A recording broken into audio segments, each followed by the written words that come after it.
दोस्तों, वैसे तो इमरान खान अपना कटोरा लेकर दुनिया भर में कश्मीर का राग अलापते रहते हैं।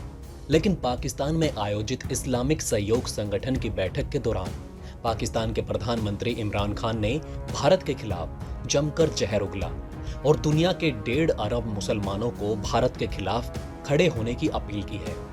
प्रधानमंत्री इमरान खान ने मंगलवार को इस्लामाबाद में संसद भवन में इस्लामिक सहयोग संगठन यानी कि ओआईसी के 48वें विदेश मंत्रियों की परिषद के उद्घाटन सत्र में मुख्य भाषण दिया, जिसमें उन्होंने भारत के खिलाफ जमकर अपनी भड़ास निकाली। दोस्तों, आपको बता दें कि पाकिस्तान भारत के सामने अपनी औकात जानता है, इसलिए उसने ये बात कहने के लिए ओआईसी का सहारा लिया और इमरान ने कहा कि हमें पता है कि किसी भी कीमत पर हम इस समय भारत का मुकाबला नहीं कर सकते, इसलिए हम सभी को और दुनिया के 1.5 अरब मुसलमानों को एक होना होगा। पाकिस्तान के प्रधानमंत्री इमरान खान ने इस्लामिक देशों के संगठन के मंच से एक बार फिर से कश्मीर का राग आलापा। इस बार खास बात यह रही कि इस सम्मेलन में चीन के विदेश मंत्री वांग यी भी मौजूद थे। इमरान खान ने कहा कि हम 1.5 अरब मुसलमान हैं, लेकिन कश्मीर और फिलिस्तीन का मुद्दा सुलझाने में फेल साबित हुए हैं। हमारा कश्मीर पर कोई प्रभाव नहीं, वे हमें गंभीरता से नहीं लेते। कश्मीरी लोगों को आत्मनिर्णय का अधिकार नहीं दिया जा रहा है। उन्होंने दावा किया कि भारत ने अवैध रूप से कश्मीर के विशेष दर्जे को खत्म कर दिया, लेकिन कुछ नहीं हुआ। इमरान ने कहा कि इसकी वजह यह है कि भारत कश्मीर पर कोई दबाव महसूस नहीं करता। मैं विदेश नीति के बारे में कुछ नहीं कहना चाहता हूं, क्योंकि हर देश की विदेश नीति अलग अलग होती है, लेकिन हमें इसके खिलाफ एक संयुक्त मोर्चा बनाने की जरूरत है, नहीं तो ये अत्याचार कश्मीर और फिलिस्तीन में होते रहेंगे। उधर बलूचों की आवाज कुचलने वाले पाकिस्तान के विदेश मंत्री शाह महमूद कुरैशी ने फिलिस्तीन की कश्मीर से तुलना करते हुए कहा कि कश्मीर के लोगों को आत्मनिर्णय का अधिकार नहीं दिया जा रहा। उन्होंने दावा किया कि विदेशी हस्तक्षेप के कारण मुस्लिम देश में आतंकवाद फैल रहे हैं। दोस्तों, कुरैशी ने दावा किया कि कश्मीर और फिलिस्तीन में मुसलमान मुसीबतों का सामना कर रहे हैं।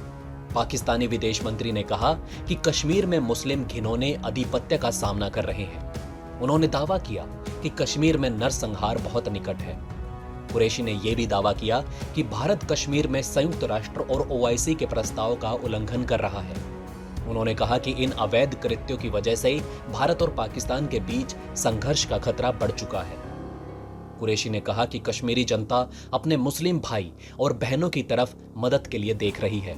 उन्होंने आरोप लगाया कि कश्मीर में जनसंख्या को बदलने का प्रयास किया जा रहा है, ताकि उसे मुस्लिम अल्पसंख्यक इलाके में बदल दिया जाए।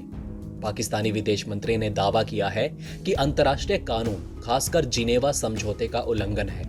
उन्होंने कहा कि मुस्लिम देशों की एकजुटता पाकिस्तान की विदेश नीति के मुख्य आधारों में से एक है। संयुक्त राष्ट्र महासभा द्वारा हाल ही में इस्लामोफोबिया के खिलाफ एक प्रस्ताव को अपनाने के लिए पीएम ने मुस्लिम देशों को बधाई देते हुए अपना भाषण शुरू किया था। आपको बता दें कि पिछले हफ्ते यूनाइटेड नेशंस ने हर साल 15 मार्च को इस्लामोफोबिया का मुकाबला करने के लिए अंतर्राष्ट्रीय दिवस के रूप में घोषित करने का प्रस्ताव अपनाया है। इमरान खान ने आगे कहा कि दुनिया अब महसूस कर रही है कि इस्लामोफोबिया एक वास्तविकता है और इससे निपटने के लिए और अधिक करने की जरूरत है।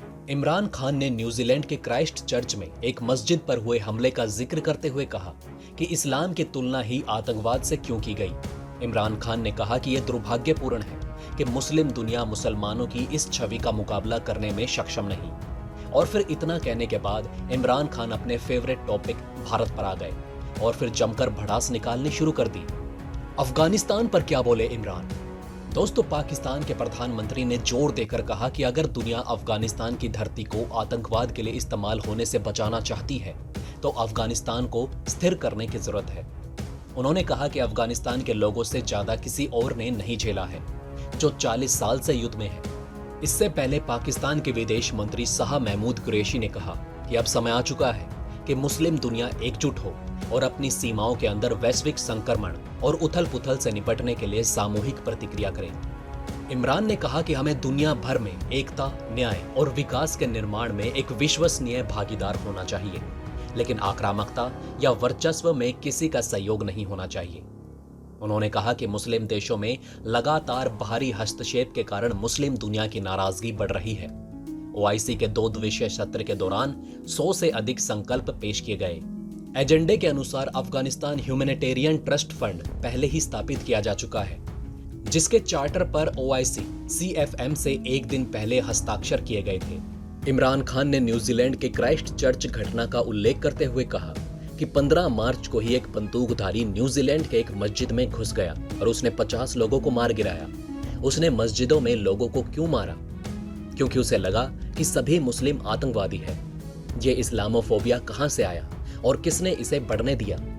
ये सब 9/11 की घटना के बाद हुआ और इसे रोकने की कोशिश नहीं की गई। इमरान खान ने आगे सवाल किया कि इस्लाम की तुलना आतंकवाद से क्यों की गई? मुझे माफ कीजिएगा, लेकिन यह इसलिए हुआ क्योंकि मुस्लिम देशों ने इस गलत धारणा को तोड़ने के लिए कुछ नहीं किया। किसी भी धर्म को किसी तरह के आतंकवाद से कैसे जोड़ा जा सकता है?